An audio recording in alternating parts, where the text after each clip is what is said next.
Well, we are in the sand pit. You can see the white sand of the sand pit. We just got a little dusting last night. It's 33 degrees. I'm starting to warm up a little bit already. I might be delivering real soon. But it's saying 3 days from now, we're supposed to get anywhere from 5 to 10 inches of snow.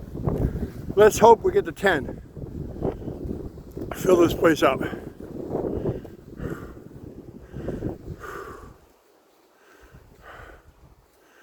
Whew, yeah, baby. We're gonna be out for a few hours today, maybe even 3. It is nice out here. Whew. Let's go.